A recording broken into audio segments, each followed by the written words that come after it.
Hey folks, it's Marvin Cash, the host of The Articulate Fly, and we're back with another Casting Angles with Mac Brown. Mac, how are you? I'm doing great. How are you, Marvin? As always, just trying to stay out of trouble and kind of getting excited. I'm getting ready to sneak away for a few days in East Tennessee to fish the South Holston and the Watauga with my oldest son. You know him.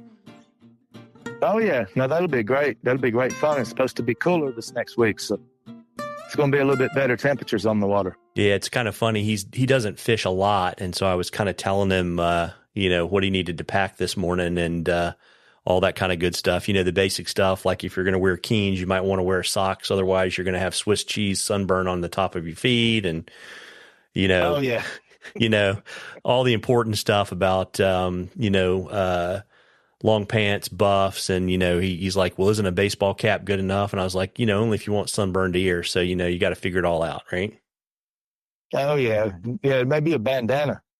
Put underneath the hat and protect his neck and back. And yeah, no, that's good. That'll be a lot of fun. Yeah, I have a big straw cowboy hat that I just basically take with me and I dunk in the water, and that seems to work pretty good for air conditioning. No, that's a good idea. And that's kind of what I've been using a lot in the morning is a big, wide-brimmed straw hat. And that's pretty nice. And then it keeps well, it's been overcast. I've been lucky. The last 8 or 9 days, the sun hadn't really come out here till about 11 because it's been overcast, had some nice rains. So that's made it pretty nice in the morning where you don't have to worry about it because I'm done before it's noon. I'm done usually by 10:30, 11. And then I don't have to worry about the heat, Yeah, it's interesting too, right? Because, looking at the weather, it's been pretty hot. It's kind of hot here in kind of the Piedmont, but Western North Carolina, East Tennessee for the next week to 10 days looks like it's probably not going to get back above 90. So it's starting, I would say it's a little early, early August to say that we're starting to maybe tip down, but it is at least a welcome respite from the heat we've had, and hopefully the conditions will improve a little bit.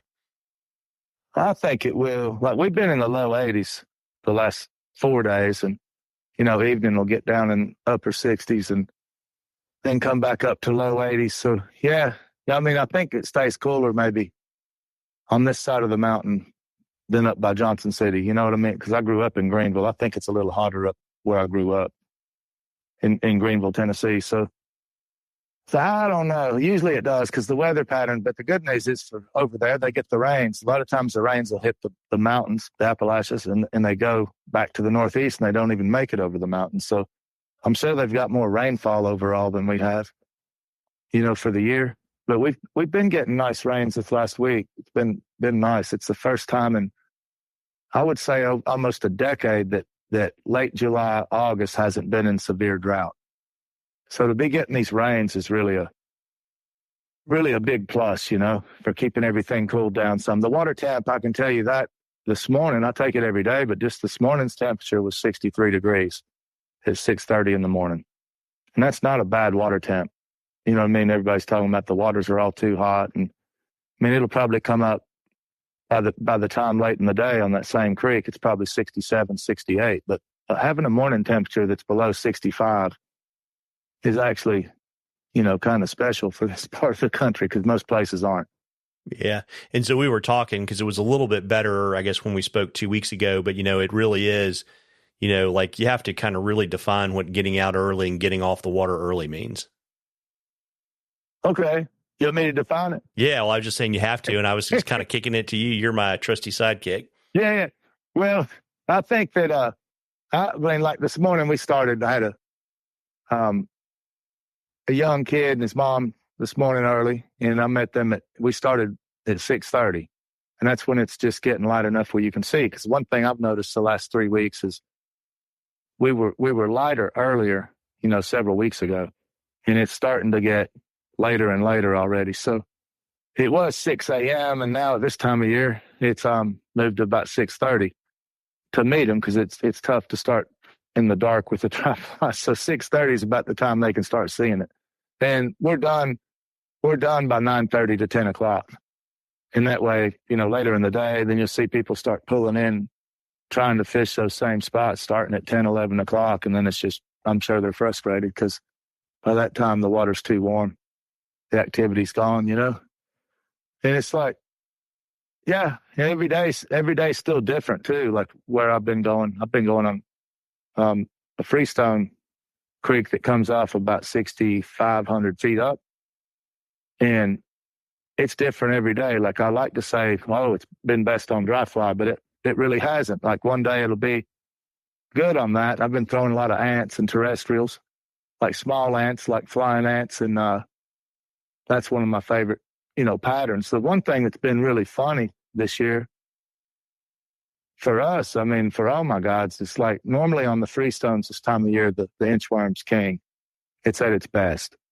And it hasn't, this year hasn't been that way. I fished a lot of inchworms in places that should be productive with inchworms. And I think that maybe they're starting to get used to it. Kind of like when I moved here years ago, you could throw a royal roof anywhere in the park this time of year in the early morning and do well. And then everybody threw it and it no longer worked as good, But the chartreuse inchworms, the small ones, the big ones, and we've caught some fish on it, but it's not at all the magic bullet like it's been in the past, is what I'm saying. So I think it's changed. I think too many people probably been throwing it. Now it's a thing of the past, unless we go somewhere new, Yeah. It's interesting too. Like, one thing I would suggest to people, if you're getting out that early, and particularly if you're trying to hike in, to kind of get away from folks and get higher, is, also remember, if you're wearing a headlamp, only use it if you need to, and, don't shine it on the water, particularly when you get close to where you want to fish, because that will, make it less worth your while, to put the time in to get up early and walk a little bit. That's right. Or better yet, just hike in the night before when it's hot. That's what, when the kids get back from their trip with Jennifer, that's what we're going to do, is go up and stay.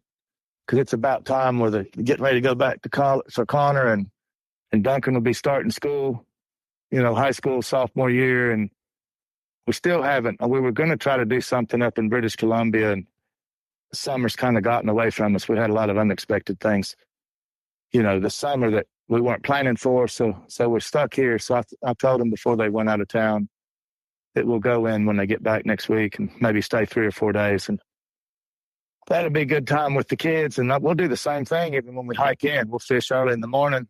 We'll probably go do some hikes and other things in the afternoon. But we won't be trying to fish in the middle of the day up high. Yeah.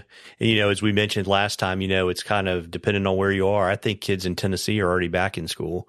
Start to thinking about school stuff, and that means guide schools and casting schools and all that kind of good stuff. And I know you've got some travel set up. You want to let folks know about all that kind of good stuff? Yeah, we've still got some, what do we have left this year? Well, we still got the casting school in September. We got a couple of guide schools, October, November. And the show schedule, I worked on that last week. That's going to be really busy.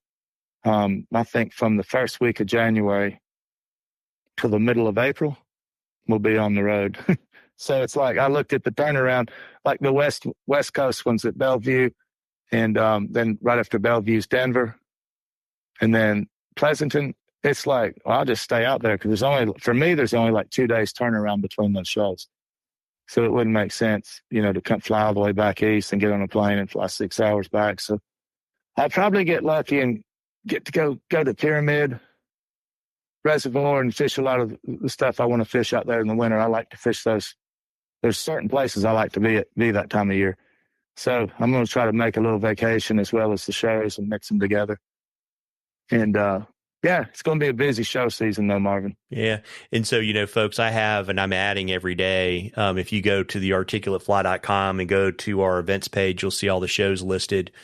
And I'll keep adding to those. And if you're an event promoter and you want your info up there, shoot me an email. Use the contact form on the website, or if you know me, just shoot me an email. And, Mac, I assume the best way for people to figure out what you're up to is to go to macbrownflyfish.com, right? Yeah, that'd be the best one, to get my contact email or phone number or whatever. That would be the easiest way to get me. Yeah, and all that stuff and Mac's social media stuff's all in the show notes. So if you just hop to the website and check that stuff out, you can find it all there. And folks, even though it's hot, just get up super early and then take a nap at 11 o'clock after you eat a big pancake breakfast.